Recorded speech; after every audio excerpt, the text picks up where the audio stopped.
jeune, petit blind test. Si tu as reconnu ce morceau, je t'offre un kebab. Eh oui. Sauf qu'on n'est pas là pour parler de kebab, mon jeune. On est là pour parler du chapitre de sociologie de terminale qui s'appelle « Quelle mutation du travail et de l'emploi ?» Donc cette vidéo, elle va être en trois grands temps. D'abord, rappeler l'importance des mécanismes. Ensuite, faire un petit zoom sur 5 mécanismes parmi les 9 que nous avons identifiés pour ce chapitre. Tu le sais, le jeune, que tous les mécanismes, tu peux les retrouver dans le commentaire de la vidéo dans un fichier PDF. Et ensuite, un petit zoom sur 2 sujets de type bac. Les mécanismes, mon jeune, c'est la base. Mais en fait, je te l'ai tellement répété que je ne vais pas te le répéter encore une fois. Il suffit juste d'aller voir les vidéos précédentes.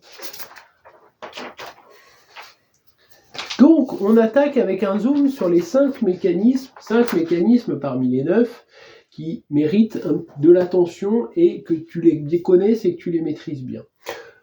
Dans ce chapitre, au début du chapitre, ce qui est important, c'est de distinguer 2 modèles d'organisation, ce qu'on appelle le modèle taylorien et le modèle néo-taylorien.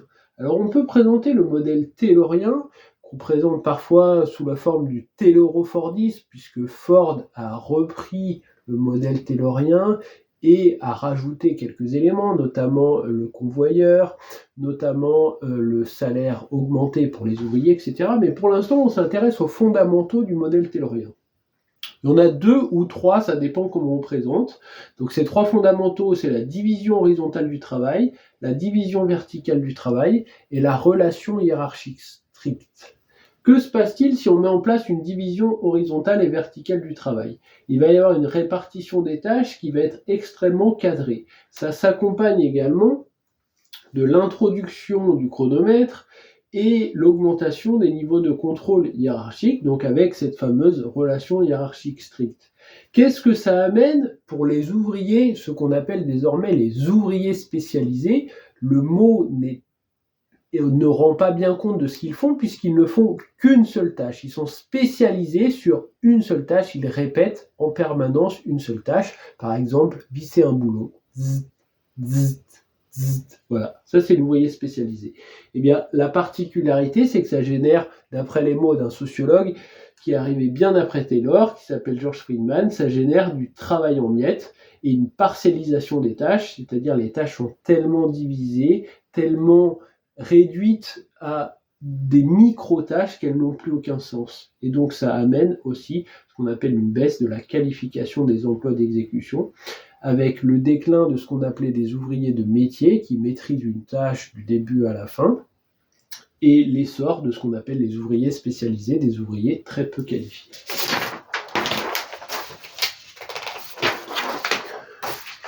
Autre mécanisme très important, ce qu'on appelle le modèle post-taylorien.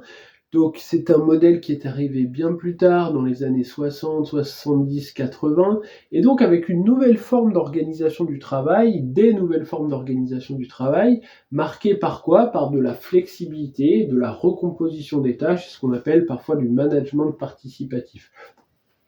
Ça, c'est les 3 piliers un petit peu de ce modèle post-taylorien. Donc on est passé à un modèle taylorien qui avait un certain nombre d'effets sur les conditions de travail, à un modèle post-taylorien. Donc avec des effets qui sont différents sur les conditions de travail. C'est très important, mon jeune, de maîtriser ces effets. Donc certes, dans un modèle post-taylorien, le travail est moins aliénant, l'investissement des salariés peut être plus fort, il y a moins de turnover dans les organisations et l'organisation hiérarchique est moins verticale. Néanmoins, quelques points négatifs, moins de contrôle par la hiérarchie parce qu'il y a plus d'autonomie, mais en fait une hausse de ce qu'on appelle l'autocontrôle, c'est-à-dire désormais la pression vient parfois de lui-même ou sinon la pression elle vient parfois du client dans certaines organisations. Donc les salariés deviennent désormais seuls responsables de l'organisation de leur travail et donc seuls responsables de leur échec. Ce qui est important à retenir, comme dans plusieurs évolutions qu'on a pu voir cette année en SES, c'est qu'on constate parfois la coexistence aujourd'hui de modèles tayloriens et post-tayloriens. C'est le cas par exemple dans la restauration rapide où on va retrouver des éléments de ces 2 modèles en particulier.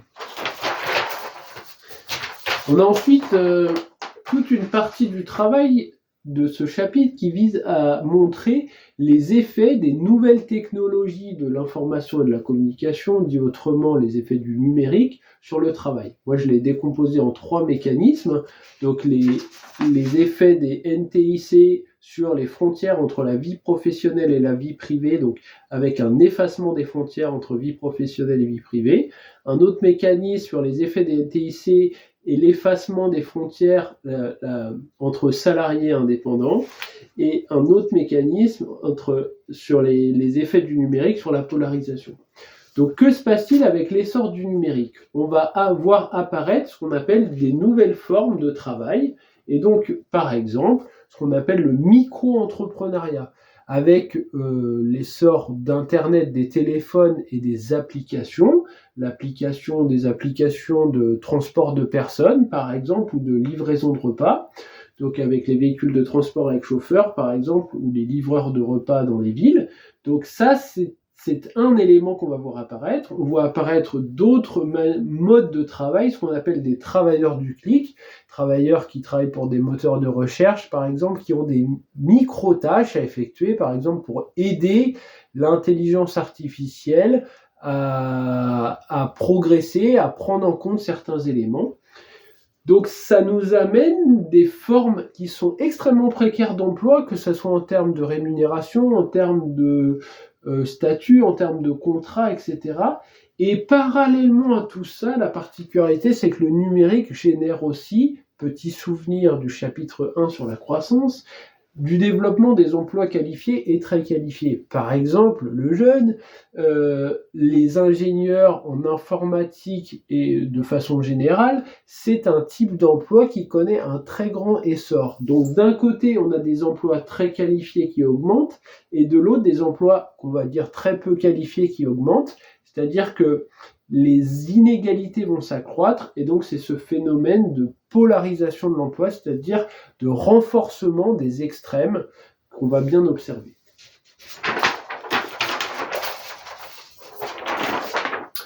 Autre partie du chapitre qui est importante à voir, c'est les éléments sur le travail et l'intégration sociale. En fait, l'idée, c'est de montrer quoi? C'est que le travail est un élément intégrateur.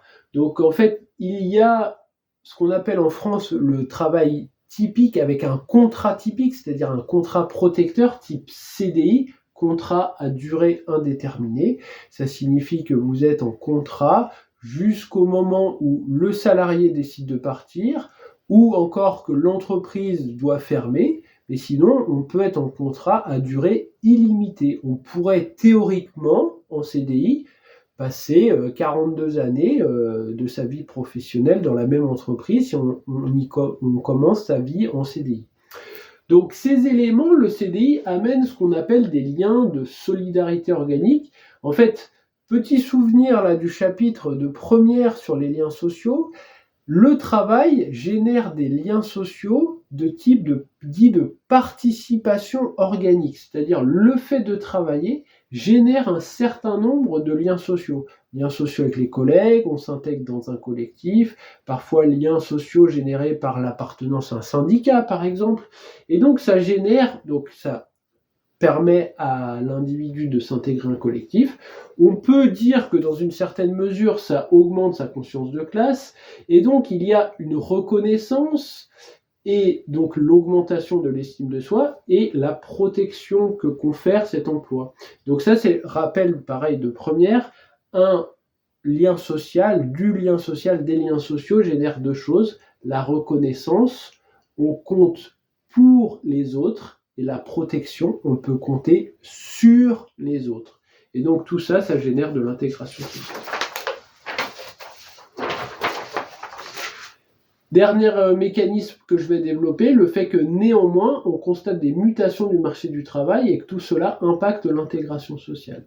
En fait, il y a un certain nombre de mutations qu'on observe depuis plusieurs décennies sur notre marché du travail. Alors on pourrait les résumer en quelques traits. Il y a une dégradation de la qualité des emplois avec une augmentation des emplois qu'on dit précaires ou des emplois atypiques, c'est-à-dire CDD, intérim, stage. Donc précarisation plus polarisation de la qualité des emplois, plus un taux persistant de chômage élevé. La France fait partie des pays où on retrouve un taux de chômage élevé, un taux de chômage qui est particulièrement élevé au regard de ses voisins, par exemple. Et donc tout ça, ça va générer un affaiblissement du pouvoir intégrateur du travail. On a dit que le travail pouvait générer une multitude de formes d'intégration sociale. Et en fait, ces transformations du marché du travail vont fragiliser cette intégration sociale. Et donc, on peut faire un lien avec deux notions premières. Ça augmente le risque de désaffiliation sociale, c'est ce que montre le sociologue Robert Castel, ou un autre sociologue qui s'appelle Serge Pogam montre une augmentation du risque de disqualification sociale.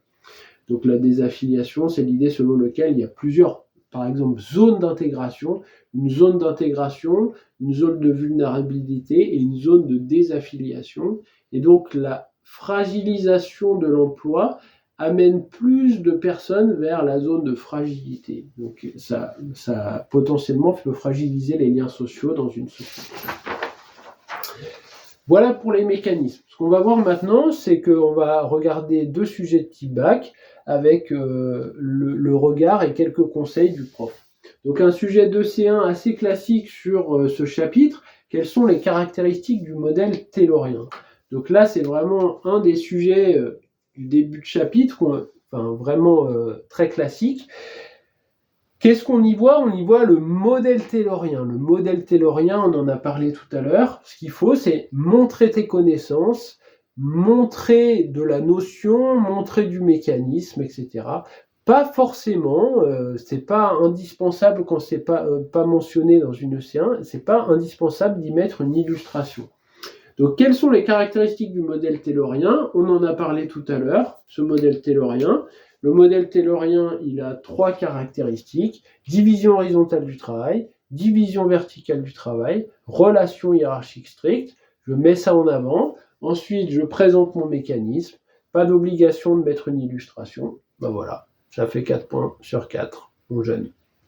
Ensuite, on regarde un deuxième sujet qui est tombé plusieurs fois. Vous montrerez que le numérique transforme l'emploi.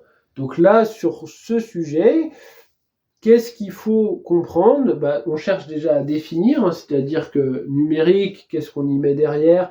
En fait, on y met les nouvelles technologies de l'information et de la communication, c'est-à-dire tous les éléments amenés par les évolutions technologiques numériques de ces dernières années, Internet, les smartphones, les applications, voilà, c'est les principaux éléments.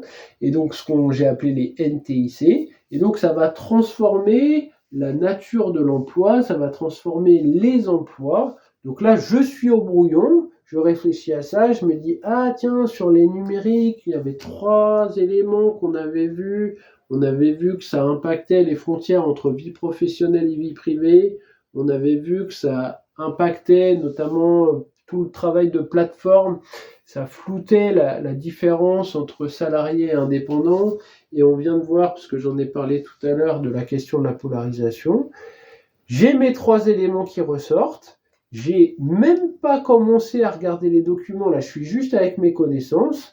Et ben voilà, en fait, j'ai 3 paragraphes à 8. Et en fait, si j'ai 3 paragraphes à 8 avec mes 3 affirmations, le numérique, petit conseil que je te donne, le jeune dont je t'ai déjà parlé, je reprends les mots du sujet quand je fais mes affirmations. Le numérique transforme l'emploi car il bouleverse les frontières entre vie professionnelle et vie privée. Premier avis, je reprends mon mécanisme, je trouve un document pour illustrer.